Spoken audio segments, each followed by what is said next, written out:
Mr. Bannon, thanks for being here at this undisclosed location in Texas. It's Steve. Steve. It's good to have you here. Thanks for being here. Glad to be here. Excited. And you're here very specifically to talk with me about something that you and I study very intently, and it's China. Yep. And I'd love to just start right off the bat with asking you, what do you think China's true intentions are in their grand strategy? What is their grand strategy? The grand strategy is very simple. It's to be a hegemonic world power. I mean, you can see through One Belt, One Road. You can see through Made in China 2025.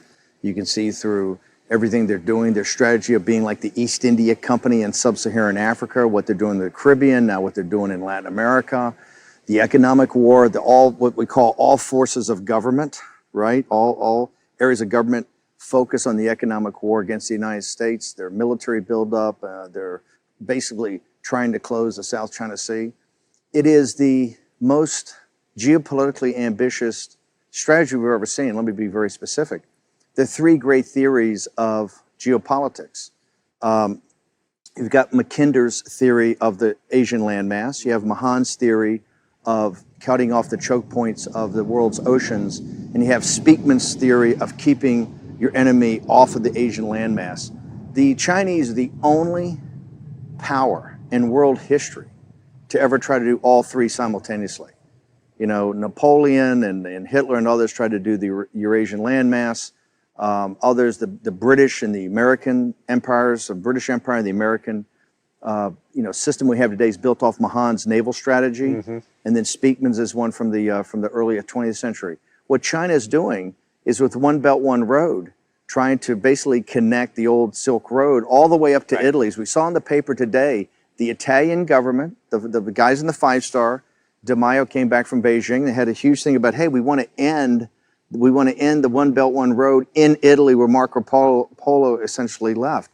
We had a vote this week in the Maldives, which really rejected what they're trying to do in the Mahan strategy of taking all the naval bases and choke points throughout the world. And then Speakman, what they're trying to do is force the United States, which has been a Pacific power, off of the landmass through what they're doing in the South China Sea, what they're doing around Taiwan. They want to push us back to Guam. So listen, they're the most, people have said for years to kind of cover this. A lot of the Wall Street and City of London and Frankfurt crowd have kind of said, oh, well, they're not territorially ambitious. They've never been an expansionist power. Well, they're a geopolitically expansionist power, and it's quite extraordinary what they're doing and doing it at the same time. And do you think that their kind of, let's say, their newfound economic greatness or their perceived greatness post-financial crisis, they always believed they were kind of a second-rate power financially going into 2008, and the world seems to believe that they were the engine of the world's growth from 2009, 2018. Is it that economic growth that they build their geopolitical assertiveness on, in your opinion? Listen, I think it's since time immemorial, the access to the Chinese market, kind of this mystery of the Chinese market, has always drawn in the West, right? Whether it's the British coming there at first with the East India Company, or later the China, schooners from the United States, right? The China trade. It was always this thing about China. What we've seen, and I happen to believe that the Chinese economic system is built on a house of sand. And I think it's going to lead us to a greater financial debacle than 2008 ever was, in the same culprits, the exact same culprits that led to the financial crisis in 2008. The investment banks, the commercial banks, the hedge funds, the government entities, right? The same elites that led to that financial crisis and got bailed out and had no responsibility, no accountability, have been the same exact actors that have exacerbated the situation in China. And so, yes, the reason the world's elites, the party at Davos, the people on Wall Street, what I call the IR departments of China, which are the investment banks, particularly Goldman Sachs and some commercial banks, the lobbyists for China, which is basically the 25 or 30 largest corporations that deal in China today. They're lobbyists in Washington, D.C. These are all, and by the big private equity guys like Schwartzman, these guys, they're all going to have to be held accountable for what went on in China. What China was able to do in basically coordination with the elites in the West was deindustrialize the industrial democracies of the West, both Europe and the United States. That's why Brexit and 2016 are inextricably linked. What it is the exporting of Chinese overcapacity and Chinese deflation in basic industrial goods. And so China has, and from the Chinese point of view, it's been quite brilliant. They've essentially taken 350 million of their people from kind of working poverty to middle class, and 400 million people from abject poverty to working poverty. So essentially 2/3 of their population, because their population I really think is closer to 1.3 or 1.4 billion than what they say in 1.1.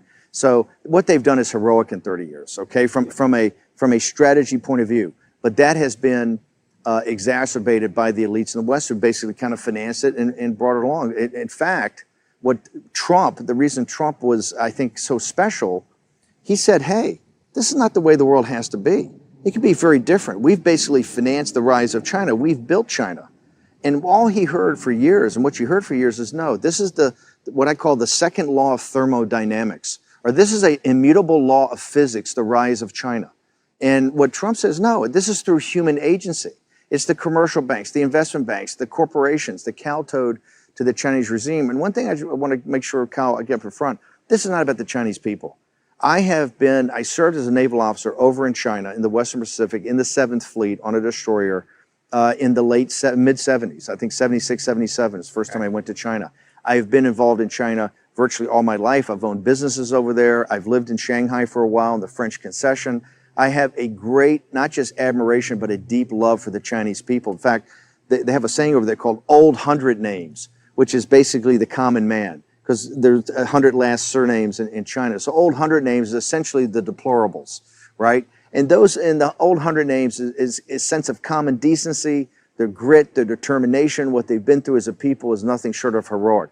What we have, the problem we have, is we have a totalitarian regime of the Chinese Communist Party, and quite frankly, the leadership, the elite leadership of the Chinese Communist Party, that are really in business with the party at Davos, which is this, kind of scientific, engineering, managerial, financial, cultural elite that I say kind of emanates from the World Economic Forum in Davos, but really is in London and New York, Washington D.C., Silicon Valley, right, et cetera. And do you think the way that they've ingratiated themselves into, let's say, the Davos man, as is commonly referred to, the way that they've gotten there is it through economic coercion? Is it through investing in our universities, our think tanks, our lobbyists, as you said, and our corporations, and even the people that are U.S. citizens looking to make profits in China? Is that how they control that narrative? Let's go back. How do they get there? Let's go back to, in 1 week, in January 2017, we had two, I think, seminal speeches.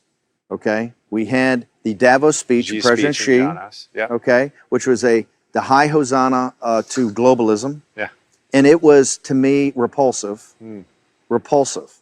How the mainstream media and Davos man just sat there and bought it all and said, what a great leader, what a great humanitarian, what he's going to lead us through about climate, on the world's environment, what he's going to do, for globalization or for the economy. And then you saw Donald Trump's inaugural address was, I think, 3 days later, in which he said, hey, we're getting back to the nation state. And America is going to start to focus on our sovereignty, and other nations should start thinking about their sovereignty.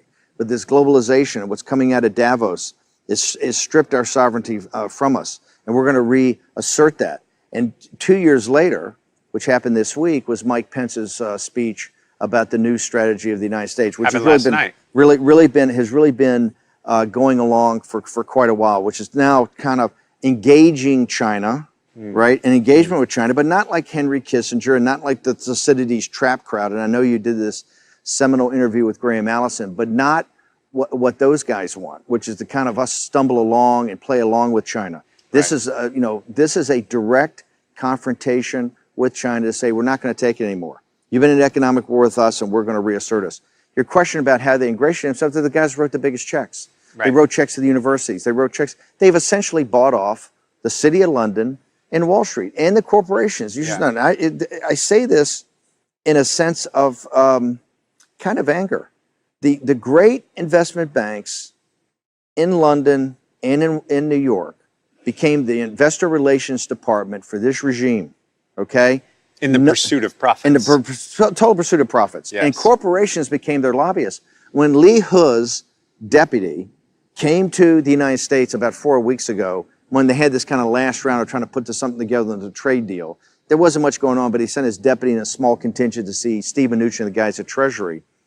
They went to, the very first stop they made was to, the day before they went to Treasury, they stopped and they had a meeting with, I think it was 15 or 20 large corporations, the heads of government affairs, and I think the presidents, not the CEOs, because the guy wasn't high enough.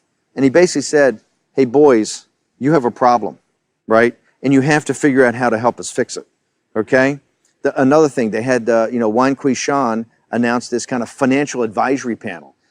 Being on their back foot by the Trump strategy, they kind of said, hey, we need a financial advisory panel to help us understand what the United States wants, what the United States needs. And it was named, Paulson and Schwartzman and all these characters.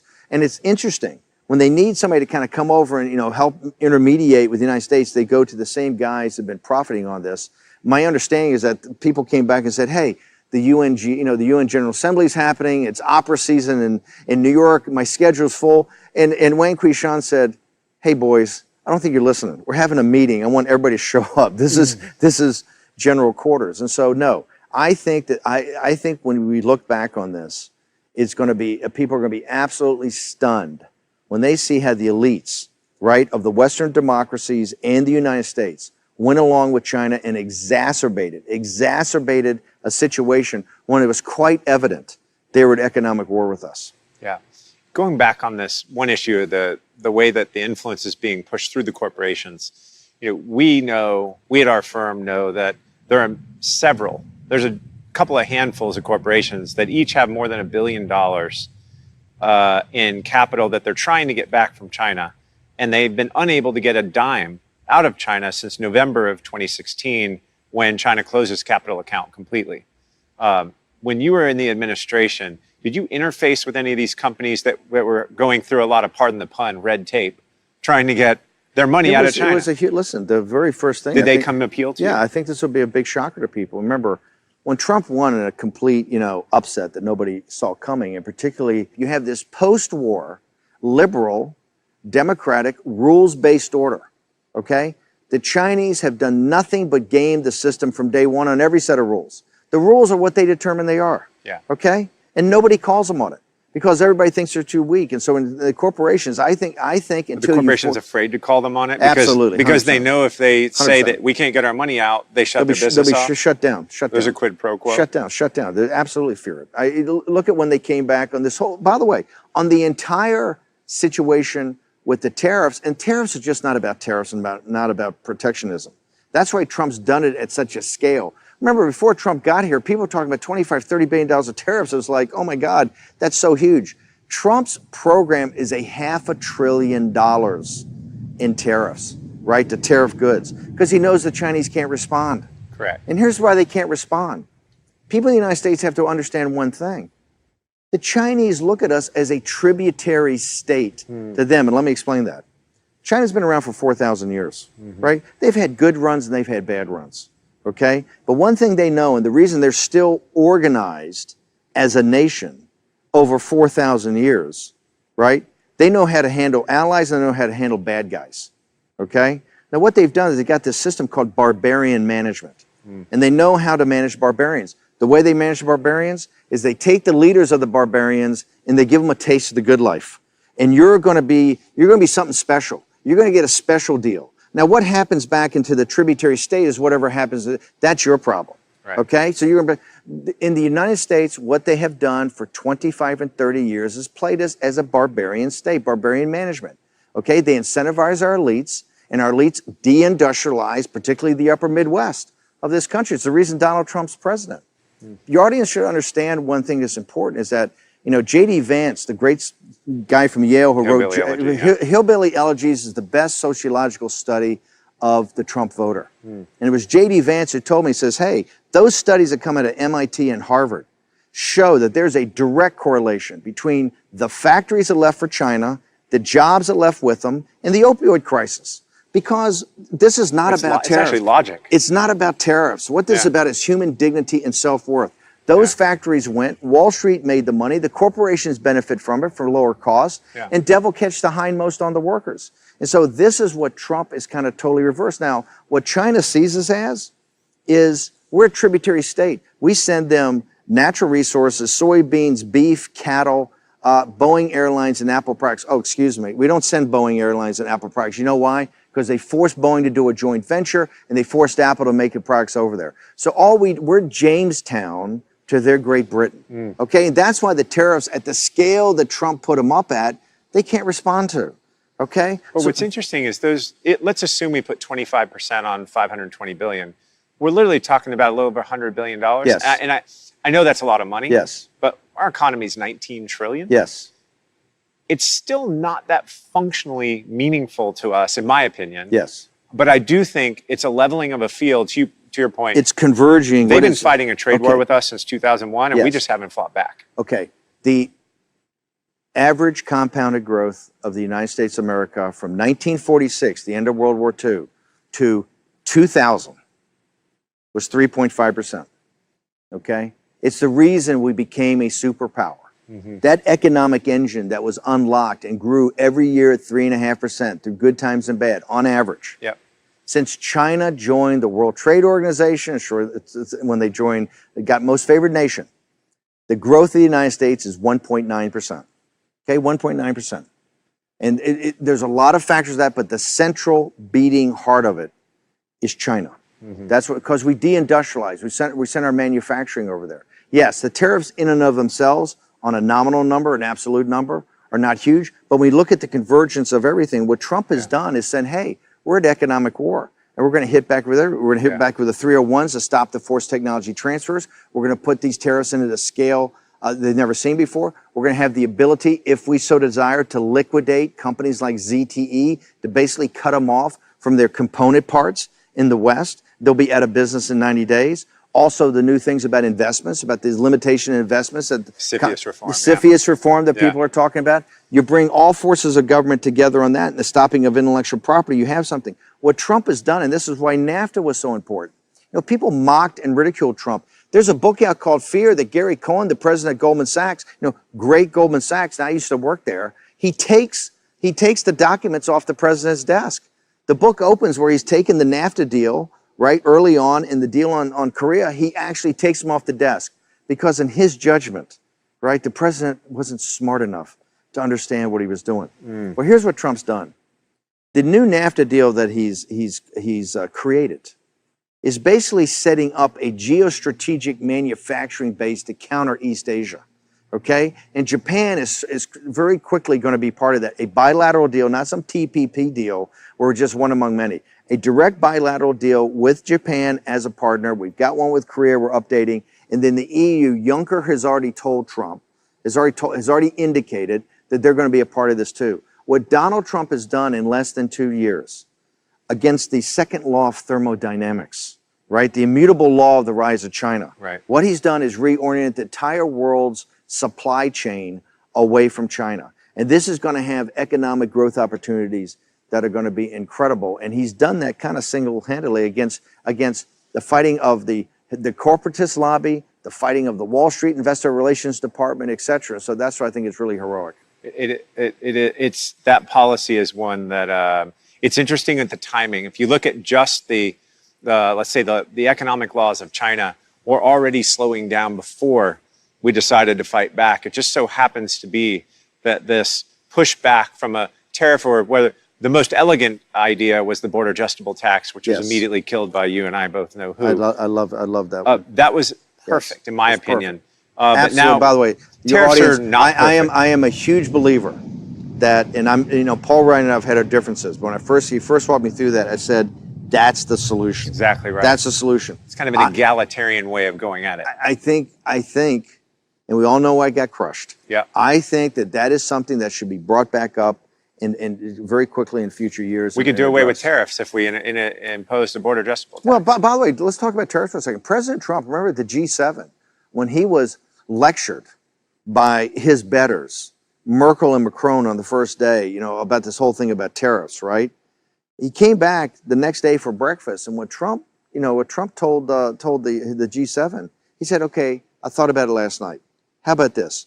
No tariffs. Absolutely no tariffs, but no subsidies. Yeah. People have to realize, like the White House put out this document, I think it's over 2 months ago now, the 50 things that China is doing in its economic war with us. It's kind of what the United States wants China to stop. That's the deal. You stop that, we're all good.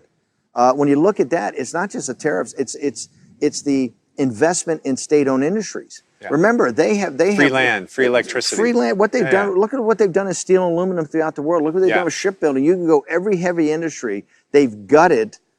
They've gutted the Western Europe and they've gutted the United States, and they continue to do that purposely. And they're also, by the way, ZTE showed you this.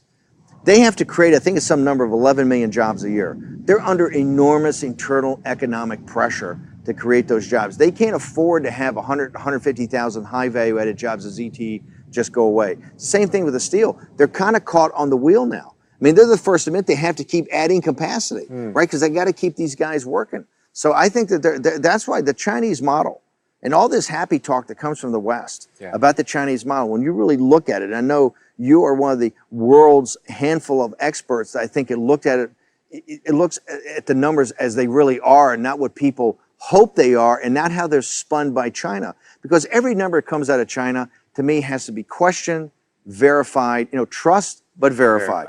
Has to be questioned, verified, and then verified again. You got to get a belt and suspenders. And that's why I think we may be hurtling to another financial crisis driven by this financial model of China that can't withstand, can't stand up on its own. Right. Well, the good news about that is if we're right about China, we're right about their incredible build, their reckless build of credit, coupled with the fact their economy is slowing down, coupled with the size of their banking system, their GDP. If we're right about all those things, the good news is their banks aren't inextricably linked to ours the way that ours were to Europe and Asia's back during our financial crisis. They're not, but you used the word they're reckless. And I think that this is what upsets me about the lack of accountability and responsibility by the world's elites. We just went through the worst financial crisis in history. Not one CEO went to jail and not anybody significantly gave up any equity, okay? What they did is basically inflate, people got to remember, on September 18th of 2008, when Bernanke and Paulson walked into the Oval Office with Bush, and he sent them up to Capitol Hill, the balance sheet of the Federal Reserve was $880 billion. On the day that Donald Trump took the oath of office, on January 20th of 2017, it was $4.5 trillion. Yep. All we did in the Bank of England, ECB, Bank of Japan did the same thing. And the PBOC. PBOC. What they did is to save the elites, was to turn on the spigots of liquidity. So if you owned assets, if you owned real estate, you owned stocks, you owned intellectual property, you've had the greatest 10-year run in history. If you're a working class schmendrick, your wages are flat. The whole burden of it, this is what's unfair, and this is where the anger that's driving the populist movement. The whole burden comes down on the little guy to finance these deficits with his taxes. That's right. And then his kids get sent everywhere in the world to defend this. That's what's got to stop. You use the word reckless. It is reckless disregard of what the elites have done this time. Because all they've done, Chinese banks, look, the American banking system has $19 trillion of assets on it. Correct. And I would respectfully submit, and you're 10 times smarter than me on this, I would respectfully submit that all of those assets are not good, okay? Maybe, let's say 10% or more could be written off today. That's the American banking system. The Chinese banking system, I think, has $49 trillion of assets. That's right. Correct me if I'm wrong. I think 45 trillion have been put on the books since 2008.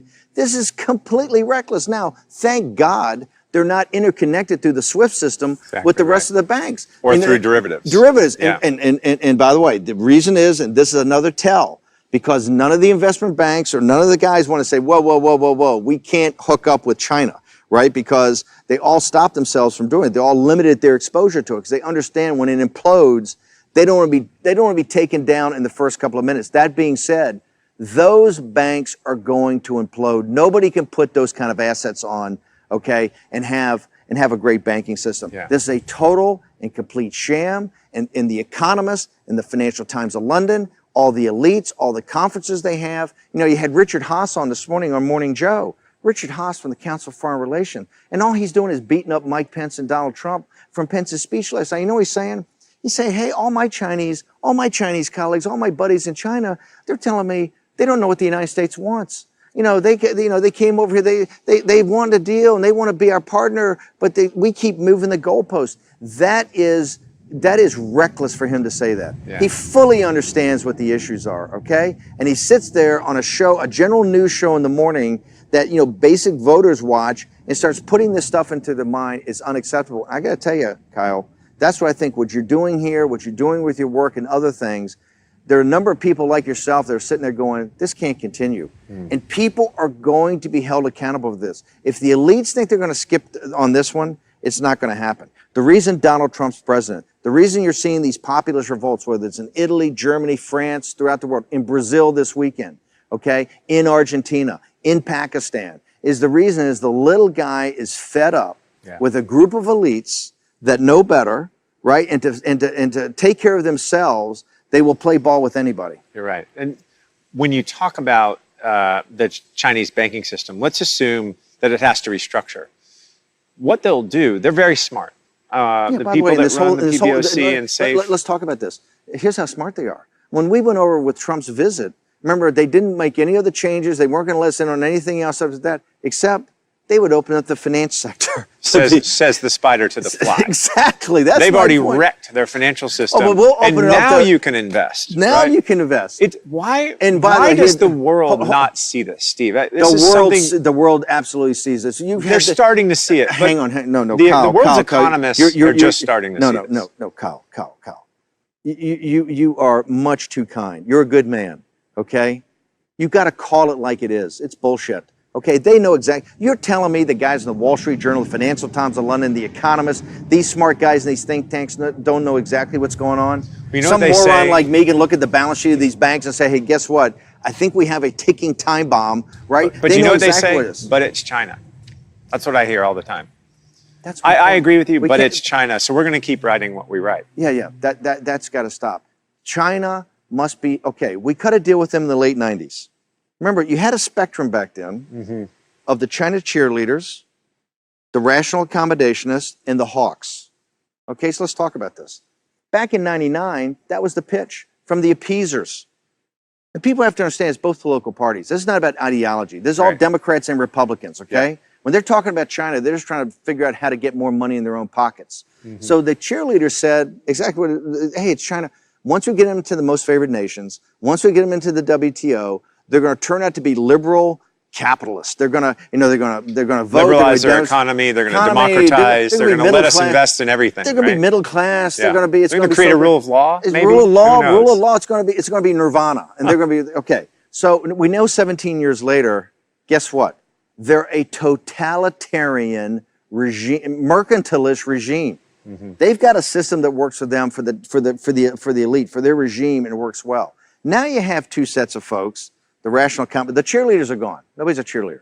You have rational accommodationists and you have hawks. Rational accommodationist has got a new name. It's Thucydides' trap. It's your buddy Graham Allison and Henry Kissinger. And here's the great concept they got, okay?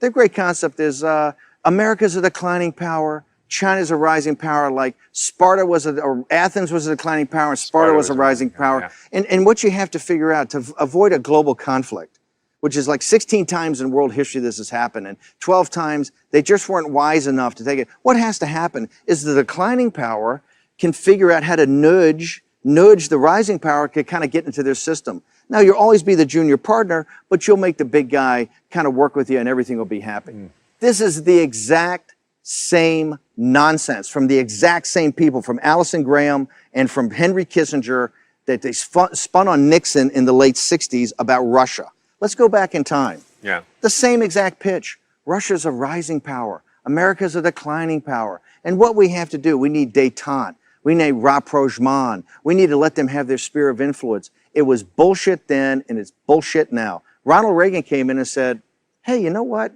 How big is their economy? And they said, Russia's economy is the size of California. Yeah. He says, why do people fear him? The very first thing that Andy Marshall at the Net Assessment Group in the Pentagon and Bill Casey, the CIA, did was do a complete analysis of the Russian economy. And they found out it was only half as big. Oops, I have a miss. 50% bigger. And they were desperately short dollars. Desperately short of dollars. This is the whole thing that always happens. Exactly where China is. It's because they did the exact same thing with China. They put it into military spending that was not productive. So here we go with the exact same set of guys. And what they tell us 40, 50 years later, hey, America's a declining power. China's a rising power. And I look at it as the exact same thing. They have an economy with no dollars. Here's the point I make to them. How about this? How about we stop being a declining power? That is not a law of physics. A process that manages us to decline, okay, is not a process I accept. I am looking for a leader to step up and make America great again, okay? And that's Trump's basic pitch. And guess what?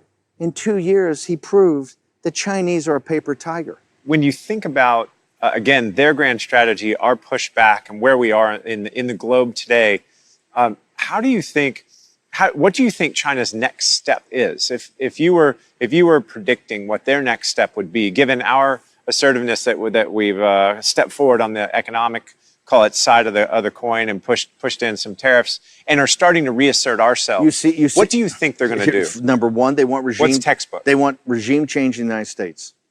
They believe they have a 80% chance of getting Trump, winning the House, doing whatever they need to do with psychological warfare, with money, with whatever they have to do to basically thwart Trump and lose the House of Representatives, see him impeached this year, and 100% probability they'll beat him in 2020. Number one is the removal of Donald J. Trump as President of the United States. Okay. Because they say that is the railhead of everything that's happened to us badly. And we've got to get a globalist in there. Their game's just to wait him out. Not just wait him out. I think take active measures. Now, yesterday, Pence said yesterday, and Axios and other people reported there's classified information that shows the Chinese involvement and real meddling. This is not some Russia guys on Facebook. This is the real deal, because this is all the chips in the middle of the table. That's number one. Number two, I think what you're seeing, the Italians said today that hey, China's going to be our big buddy. I think you're going to see a double and triple down on One Belt, One Road. I think you'll see a double and triple down on Made in China 2025. I think you'll see the East India project in Sub-Saharan Africa, the Caribbean, in Venezuela, in Latin America. I think they're going to double and triple down. They got a lot of R&B to spend, right? And if a guy can take R&B, but no one's going to take R&B. This is going to be the great question we're going to have in front of us. Because they're in the Gulf right now. They're all over the UAE. They're all over Saudi Arabia. They're all over Qatar. They're all over every resource area in the world, from Argentina to Sub-Saharan Africa to South Africa.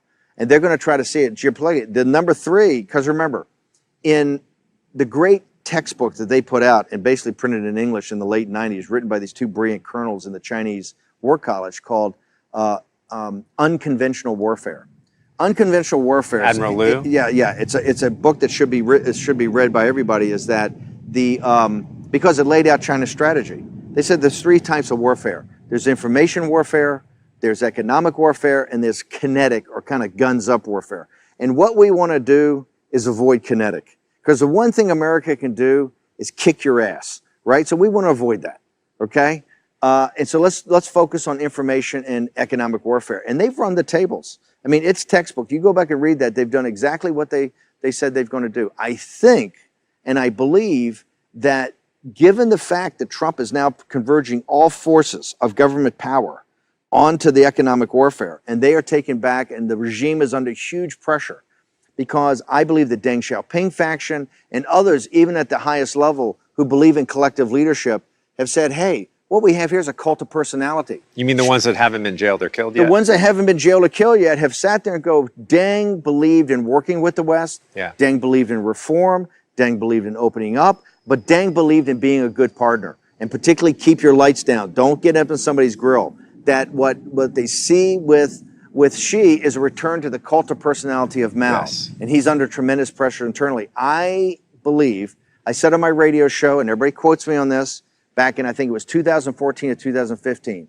that in 5 years we'll be in a shooting war in the South China Sea. As a 22-year-old naval officer, I was on patrol in the South China Sea on an American destroyer, okay? And I said, where in the hell am I, right? You know, what is this place? Because every tanker in the world coming through the Straits of Malacca, from the Persian Gulf. You got every huge tanker, you got every boxcar. It's a super highway. 40% of China's energy needs come through the Strait of Malacca. I think it's 1/3 of the world's trade, $5 trillion. It is. My point, this is a super high, when people say the South China Sea, here's what you got to understand. It's a super highway of commerce. The biggest ships in the world, 24/7, 365 days a year.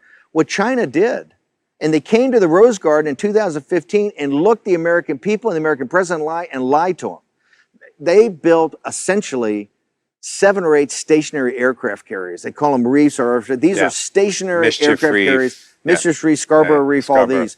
These reefs are basically aircraft carriers. And what they've done is they put fire control radar, search radars. They've got combat planes on them. I mean, these things go 10,000-foot runways. So, so the United States. Why did Obama? So China said to us specifically when Obama was president, we will not militarize our islands in the South China Sea. We'll not go to the Spratlys. Everything we're building is just for research purposes. Why? How do we engage China now that we see that every single one of these islands, whether it's Fiery Cross or Mischief or the others, have 10,000-foot runways, anti-missile batteries on them, and all of the weapons that they said they never put there, and now they're landing nuclear bombers there. How do we engage them? Do we engage them over this, or do we just let them keep going? When I got into the White House as chief strategist, okay, with Mike Flynn when we first got there on the National Security Council in the transition, I said the 3 things you got to do is devolve fighting capability to the combatant commanders. The White House was running the wars against ISIS. So give it to Harry Harris. Yeah. Well, no. In this regard, give it to the guys in CENTCOM and let them take on ISIS. You got to devolve, the power to fight wars and the ability to fight wars back to combatant commanders. Number 2, we got to figure out in this National Security Council thing the Obama appointees, how we're going to get our own people in there over time. Number 3, I said we have to go back and get every document related to Obama's pivot to Asia. I said, I want to see exactly what they looked at. And people should know, in the White House, I worked 7 days a week, 18 to 20 hours a day, okay? 50% of my time was on the pivot to Asia. Why Obama did it, what we were going to do to counter it. It was Kurt Campbell's. Kurt Campbell. Here's what I found. I thought it'd be a whole room full of documents. It was pretty thin. And what I found is that the United States itself, it was not really engaged institutionally against China. You had some great people, but there wasn't all forces that kind of thought through, hey, an economic plan or a war plan against China to engage in this economic war. In fact, what you saw, the entire pivot to Asia became, I think, putting a Marine brigade in Darwin, Australia, was basically the issue. So Harry Harris was a guy, everybody told me, Harry Harris is the man. So I got Harry Harris back, Admiral Harris back. I spent, a lot of time with him getting schooled on exactly what's going on. And the one thing I found that was shocking is that the South China Sea, when I was a young naval officer, we went through the South China Sea, guns up, radars up, everything moving. It's called free navigation. We did in international waters what we want to do, when we want to do it, because we're the United States Navy. Okay, we keep the sea lanes free. What I found out now is they got these reeds, everything like that. In China, we only go through in what's called safe navigation.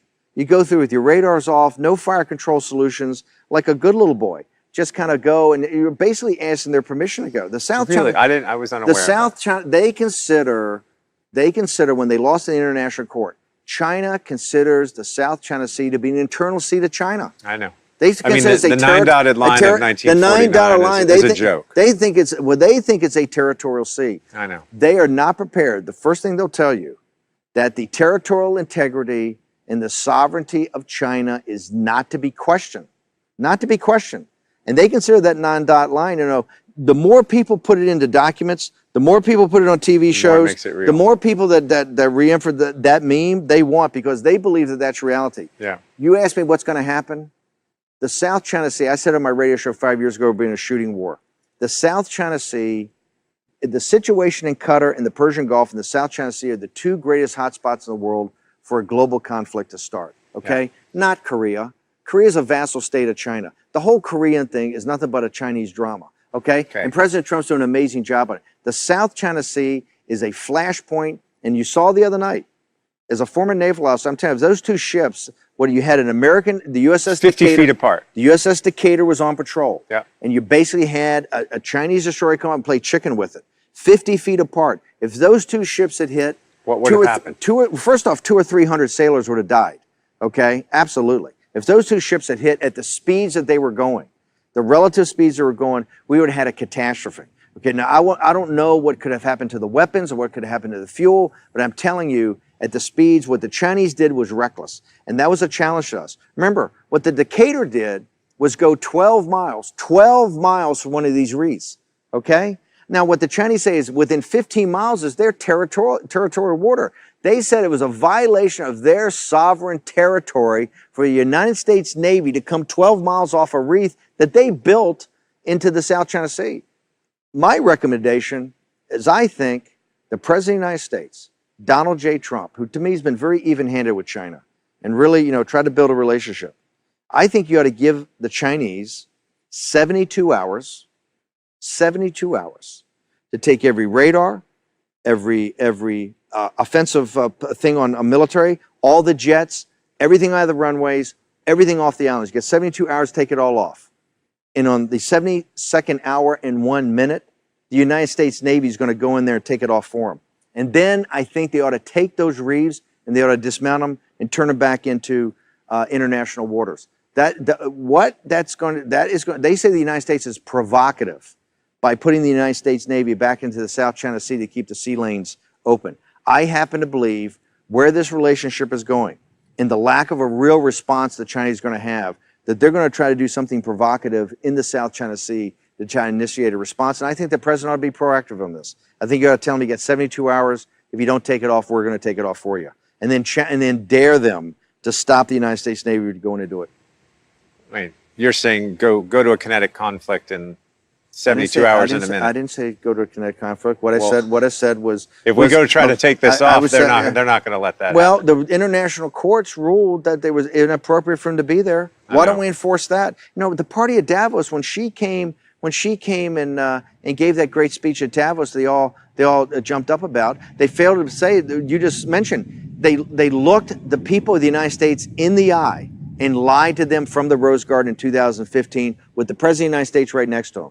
Okay, yeah. And no one called them on it. And never called them on. And then you saw when the international courts came and said, "Hey, this is totally unacceptable. There's no argument for it. It's got to be undone." They just sat there. What they've sat there and said, "Hey, there's our territorial sea." Now I realize people saying, "Bannon, what kind of crazy whack job are you? It's somewhere and we don't even know where it is in the South China Sea. We're going to go to war." People have to understand the global economy, and I'm a nationalist, okay? But the health of the American economy is based on trade. Populists and economic nationalists are not anti-trade. They're anti this radical concept of free trade when you're trading with a totalitarian mercantilist society. Right. What Trump wants and what he said from day one is fair trade and reciprocity. Okay, reciprocity. And I think now we're going to get down to it with China. China's going to have to understand that Donald Trump is never going to back down on this. Yeah. Okay, he's a fair man. Okay, he's a decent man. He's tried to work with them, but the days of the United States being pushed around with this are over. Oh, let me ask you a provocative question then. If we were to go How we get any more provocative? I said we're going to war in the South China Sea. It's just the derivative of that. We're just going even more. Along here I'm actually just going the other. It's equally as provocative. Okay. What if we were to just take our 7th Fleet and go home? Here's the thing: people have to remember. I think it's very important for people to remember that the United States is a Pacific power. Yeah. I mean, the whole development of this country, the Transcontinental Railroad, the whole West Coast, we are inextricably linked to the health of Asia's economy. Well, Article 5 protections of Japan would be a real issue, but I say that because if we were to have to go to, let's say we were to get to the point where we either had to go to war or had to come home. Coming home is not an option. Not an option. Not an option. The world would be would get to be an incredibly dark and dangerous place. You could have appeasement there. You could have a Munich, right? You could have people say, "Hey, let's just pull out. They built the islands. They're a rising naval power. We don't want to fight. We don't want to." And look, listen, one of the cores about Trump's, it is non-interventionist. However, what America First stands for, national security, is where it's in the vital national security interest of the United States. It'll be in the vital national security interests of our local partners. That's what America First means. Trump is not going around the world looking for fights. He's trying to calm things down with Russia. He's trying to calm things down in Syria. He's trying to find a solution in Afghanistan. He's trying to find a solution in Korea. He's trying to find a solution in Venezuela. And your viewers should understand, Donald Trump didn't create any of this. Yeah. This is Richard Haas and all the fucking geniuses, okay, of the party at Davos. They're the ones that dumped Korea. They're the ones that dumped Afghanistan and Venezuela and China on his lap. What Trump is saying is that America First, our allies will be in their vital national security interests either. And you can go around and talk to Singapore and Thailand and Indonesia and Australia and ask them, hey, does an American naval presence in this neighborhood a good thing or a bad thing? Yeah. And they will tell you, no, it's a vital thing. We need America, and we need America here, because if we lose the South China Sea, we will lose any type of commerce, trying to control the whole place. And the Chinese understand that. That's why they're trying to push us out. And they're starting to already have the psychological warfare of exactly that. Hey, it's 12,000 miles away. It's really Asia. What are we involved here for? This is another debacle. You're already hearing it. This is another debacle like Iraq and Afghanistan. The United States is too. Look, I'm the biggest proponent of America First. South China Sea and the engagement with China is absolutely vital. Interesting. Okay. Let's go to one other. I have two more questions for you. One is why has the U.S. not had a people management process in the U.S.? And what I mean by that is, you read the DIUX report, they call it declassified, or actually it never was classified, Defense Department report on the infiltration of China into our research universities and our labs. And our weapons labs. Weapons labs funded by DARPA, the Air Force. And why haven't we put into place a proper people management process? I want you to go back, because I don't think people understand these reports. These reports are essentially declassified reports that showed that the 300,000 students that are here on student visas, right, and the 10,000 contractors that we have in the weapons labs that, up to, I think it's 2/3 could be intelligence assets, right? And some percentage are intelligence officers or agents. And they're working in our labs. They're working in our labs. This is on weapons technology funded by our government. This is political correctness and greed and avarice writ large. How did contractors, and let's call them out, Booz Allen and McKinsey, all these contractors, how did these contractors on these big government programs get so many Chinese nationals working into our weapons labs? Our weapons labs are at the cutting edge of national security. How did it happen? And so this has got to be done right away. I don't know why it's been a huge, I think, bone of contention inside the administration. The political correctness of it all. Stephen Miller, the Financial Times of London, leaked the other day that my colleague, Stephen Miller, who's a terrific young man, actually had the plan in place to get all 300,000 Chinese students out of the country, right? A way to cut the visas off right away. Not that we're going to execute on it, but it was even in the thinking, and obviously it got leaked in the times it goes around the State Department, et cetera. Right. Look at all the appeasers. I am so glad. I take great pride that someone like Susan Thornton is now, owns a farm up in Maine, because she was part of this kind of, rational accommodationist, this kind of softness in the Defense Department, in the State Department, in our intelligence services, that basically went along with what China wanted to do and looked the other way. But how do we? So I'm not a proponent of throwing there are 340,000 students here, and I know you're not a proponent. I'm not a proponent. Here's what I am a proponent of. I'm a proponent of, if they're intelligence assets, I want to know that. Okay. Yes. What Miller's program was is said, hey, if we can prove this, they got to go home. Okay. But and I'm not even focused directly on China or India or anywhere specifically. But why can't we have a policy with the sovereignty and national security of our own country? Why can't we say, if it's a weapons program, you just need to be an American citizen? And maybe you should be a naturally born American citizen. You're asking basic fundamental questions. It's simple. That actually, I think actually that's on the book and they get waivers. I believe that technically when you look in the details, that's actually the fact, and there's kind of waivers given to this because people look the other way. Huh. Okay, and so one more issue is the Confucius Institutes. Yes. The Confucius Institutes are on many of our colleges. They're funded directly by the PLA. Yeah. Why do our colleges allow Confucius Institutes on campus? It would be like in China, having something funded by the CIA that was directly... Or the Catholic Church. Or the Catholic Church. Well, not the Catholic Church. The Catholic Church has cut a deal that lets China... No, but this is a huge issue. Pope Francis just cut a deal that lets the atheists that run the regime in Beijing actually pick our bishops. So the Catholic Church would not be a good idea since they've already kowtowed. It would be equivalent of having CIA, DNI, have a student center that promoted CIA culture, right, to China. In China. Yeah. Okay, that ain't happening. Yeah. Okay, you know why it's not happening? Because the Chinese say, hey, that's kind of not going to happen. That's not going to happen because that may affect our sovereignty. Well, so give me a practical... You got to unwind them. How? I think you just sit there and you got to shut them down. Okay. Right. I don't think there's any way. Under what law? I think, hang on, this whole thing about people are saying, oh, well, they're not that bad. They're pushing culture and they're helping students learn Mandarin. Hey, they're financed by the PLA. They have server rooms in the Confucius Institutes. What the F's going on? All this is going to be a shock to the American people. Here's why the American people don't know this, because nobody reports it. Has 60 Minutes ever gone and done a Confucius Institute? They should. Yeah, but they should have done it 20 years ago. Yeah. The reason this is coming up is there are people now fed up with this, and that's why in this Trump movement, it was Donald Trump, and when he came to the government that changed it, that now other people and other voices are coming up, and you're seeing a real pushback. But to allow this to happen at our universities, let's be brutally frank, why is it always Hudson Institute that's having Miles Kwok, or last night Mike Pence, Dr. Pillsbury's there? Why is it always Hudson Institute? Why is it not the other institutes having these kind of well, because conferences? China has paid many of them. The last thing that maybe I'll close on is when Li He, the economic strategist for President Xi, and I've had the opportunity to know him and build a little bit of a relationship. He's a very brilliant guy. When he came to do the major negotiation that didn't work out, I think it was in June of this past year, he came, and the very first day, he didn't go to the White House at first, he didn't go to Treasury at first. He shows up, and the very first day he spent on Capitol Hill with the quote-unquote free traders in the Republican Party.